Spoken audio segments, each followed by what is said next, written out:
Thousands of refugees crossed into Hungary today as tensions rise. Many people clashed with police. And now Hungary's prime minister wants to speed up the construction of a border fence to keep the refugees out. Migrants are making the trek all the way from the Middle East. Charlie D'Agata spoke to some who have found safety in Germany, and he reports from Munich. Migrants on the march in Hungary squared off against police, determined to walk all the way to Germany if necessary. And if they get here, the way they're treated could not be more different. They're taken to a convention center, given a cot for a night or two before they travel onward. Seeking temporary refuge here, 16-year-old Jawan Kamal from Aleppo, Syria. We found Jawan on the train over to Germany and recognized him as the young man we first met on the Greek island of Lesbos, just after he'd survived the dangerous crossing from Turkey.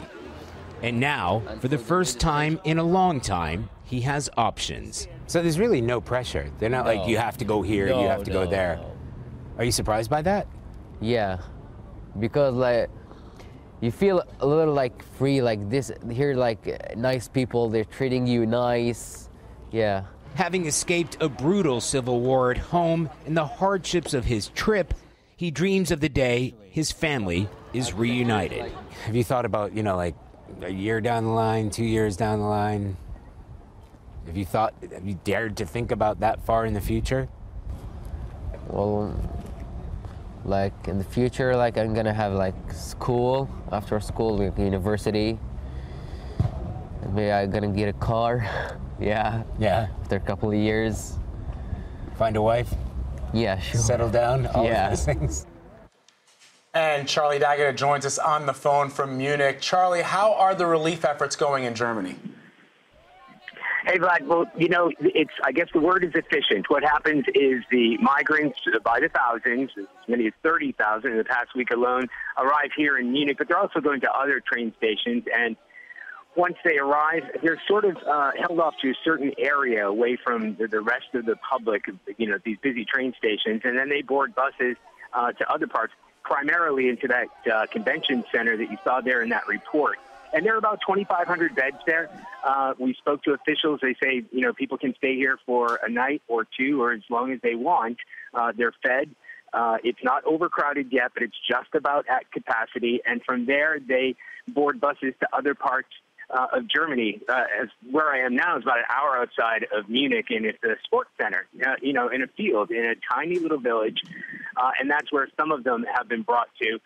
While they decide and while the Germans decide where to best place them. Charlie, can you explain to us the long-term plan for these people?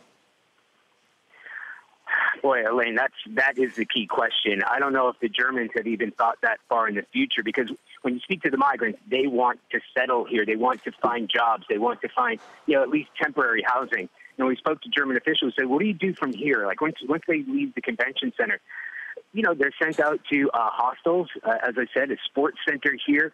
But what comes next? When do you start finding jobs? When do the kids start going to school? When do you start assimilating them? And I think what we need to do, and we'll try to find that out today, is what ordinary Germans feel. And I mean, this is a tiny village. And with the influx of hundreds, if not thousands, of migrants throughout Germany.